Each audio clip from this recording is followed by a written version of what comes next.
ನೀವು ಬದಲಾಗದೆ ಒಳ್ಳೆಯ ದಿನದ ಆಸೆ ಬಿಡಿ, ಏಕೆಂದರೆ ದೇಶ ನಿಮ್ಮ ಉಪದೇಶಗಳಿಂದಲ್ಲ ಆಚರಣೆಯಿಂದ ಬದಲಾಗುವುದು. ಆಗಲೇ ಬರುವುದು ಒಳ್ಳೆಯ ದಿನ. 1947ರಿಂದ ನಮ್ಮ ನಾಳಿದ ಸರಕಾರಗಳು ದೇಶದ ಮೇಲೆ 55,87,149 ಕೋಟಿ ರೂಪಾಯಿ ವೆಚ್ಚದ ಸಾಲ ಮಾಡಿ ತಮ್ಮ ತಮ್ಮ ಮನೆ ಕುಟುಂಬಗಳನ್ನ ತುಂಬಿಸಿಕೊಂಡಿವೆ. ಅದರ ಒಂದು ವರ್ಷದ ಬಡ್ಡಿಯೇ ಸುಮಾರು 4,27,000 ಕೋಟಿ ರೂಪಾಯಿಗಳು. ಅಂದರೆ ಒಂದು ತಿಂಗಳಿಗೆ 35,584 ಕೋಟಿ ರೂಪಾಯಿ, ಒಂದು ದಿನಕ್ಕೆ 1,186 ಕೋಟಿ, ಒಂದು ಗಂಟೆಗೆ 49 ಕೋಟಿ, ಒಂದು ನಿಮಿಷಕ್ಕೆ 81 ಲಕ್ಷ, ಒಂದು ಸೆಕೆಂಡಿಗೆ 1,35,000 ರೂಪಾಯಿ. ಯೋಚಿಸಿ, ದೇಶ ಪ್ರತಿ ಸೆಕೆಂಡಿಗೆ 1,35,000 ರೂಪಾಯಿ ಹಳಿ ಸಾಲದ ಬಡ್ಡಿಯನ್ನೇ ತುಂಬಬೇಕು. ಅಂತದರಲ್ಲಿ ಒಳ್ಳೆಯ ದಿನ ಅಷ್ಟು ಸುಲಭವಾಗಿ ಹೇಗೆ ಬರುತ್ತದೆ? ಹಾಗಾಗಿ ಎಷ್ಟು ಸಾಧ್ಯವೋ ಅಷ್ಟು ಭಾರತೀಯತೆಯ ಉತ್ಪನ್ನಗಳನ್ನ ಖರೀದಿಸಿ ದೇಶವನ್ನ ಲೂಟಿ ಮಾಡುವವರಿಂದ ಉಳಿಸಿ ಅರ್ಥವ್ಯವಸ್ಥೆಯನ್ನ ಬಲಪಡಿಸಲು ನಿಮ್ಮ ಯೋಗದಾನ ಮಾಡಿ. ಟ್ಯಾಕ್ಸ್ ಕಟ್ಟೋ ವ್ಯಾಪಾರಿ ಹತ್ತಿರವೇ ವ್ಯಾಪಾರ ಮಾಡಿ. ನೀವು ಕಷ್ಟಪಟ್ಟು ದುಡಿದು ಪರೋಕ್ಷವಾಗಿ ಅಥವಾ ಪ್ರತ್ಯಕ್ಷವಾಗಿ ಕಟ್ಟಿರುವ ತೆರಿಗೆಯ ಹಣವನ್ನ ಕಾಮಗಾರಿಯ ರೂಪದ ಮೂಲಕ ತಮ್ಮ ಮನೆ ಕುಟುಂಬ ಉದ್ಧಾರ ಮಾಡುವ ಸರ್ಕಾರಗಳನ್ನ ಚುನಾಯಿಸುವ ದಡ್ಡತನ ತೋರಿಸಬೇಡಿ.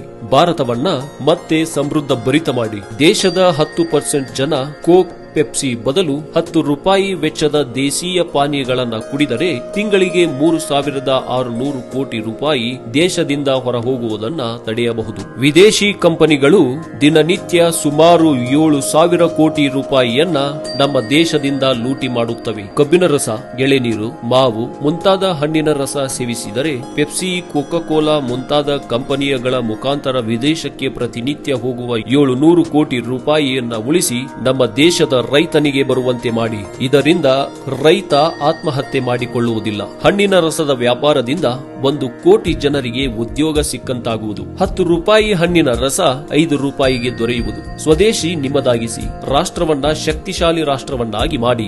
ಎಲ್ಲಾ ಭಾರತೀಯರು 90 ದಿನಗಳವರೆಗೆ ಯಾವುದೇ ವಿದೇಶಿಯ ವಸ್ತುವನ್ನ ಖರೀದಿ ಮಾಡಬೇಡಿ. ಹಾಗಿದ್ದಲ್ಲಿ 91ನೇ ದಿನ ಭಾರತ ವಿಶ್ವದ 2ನೇ ಶಕ್ತಿಶಾಲಿ ಮತ್ತು ಶ್ರೀಮಂತ ದೇಶವನ್ನಾಗಿ ನೋಡುತ್ತೀರಾ. ಕೇವಲ 90 ದಿನಗಳಲ್ಲಿ ಭಾರತದ 2 ರೂಪಾಯಿ $1ಗೆ ಸಮವಾಗುತ್ತದೆ. ನಾವೆಲ್ಲರೂ ಸೇರಿ ಈ ಪ್ರಯತ್ನವನ್ನ ಮಾಡಿ ಪರಿಶೀಲಿಸಬೇಕು. ಏಕೆಂದರೆ ಈ ದೇಶ ನಮ್ಮದು. ನಾವು ಜೋಕ್ಸ್ ಗಳನ್ನ ಫಾರ್ವರ್ಡ್ ಮಾಡುತ್ತೇವೆ, ಇದನ್ನು ಕೂಡ ಫಾರ್ವರ್ಡ್ ಮಾಡಿ. ಪೂರ್ತಿ ಭಾರತ ಇದನ್ನ ನೋಡಲಿ ಮತ್ತು ಕೇಳಲಿ. 1 ಕಿಲೋ ಬಾದಾಮಿಗೆ 900 ರೂಪಾಯಿ, ಆದರೆ ಗುಟ್ಕಾ 4,300 ರೂಪಾಯಿಗೆ 1 ಕಿಲೋ, ಗೋಡಂಬಿ 800 ರೂಪಾಯಿ, ಸಿಗರೇಟು 5,000, ಶುದ್ಧ ತುಪ್ಪ 600 ರೂಪಾಯಿ ಕಿಲೋ, ಆದರೆ ತಂಬಾಕು 1,700 ರೂಪಾಯಿ ಕಿಲೋ, ಸೇಬು 100 ರೂಪಾಯಿ ಕಿಲೋ, ಆದರೆ ಅಡಿಕೆ 600 ರೂಪಾಯಿ ಕಿಲೋ, 50 ರೂಪಾಯಿಗೆ 1 ಲೀಟರ್ ಹಾಲು ಸಿಕ್ಕರೆ ಸರಾಯಿ 560 ರೂಪಾಯಿ. ದೇಶದ ಪರಿಸ್ಥಿತಿ ಹಾಳಾಗಿಲ್ಲ, ಬದಲಿಗೆ ನಮ್ಮ ಹವ್ಯಾಸಗಳು ಹಾಳಾಗಿವೆ. ಬಹಳ ಸಮಯ ತೆಗೆದು ಬರೆದ ಈ ಮೆಸೇಜ್ ವ್ಯರ್ಥವಾಗದಿರಲಿ.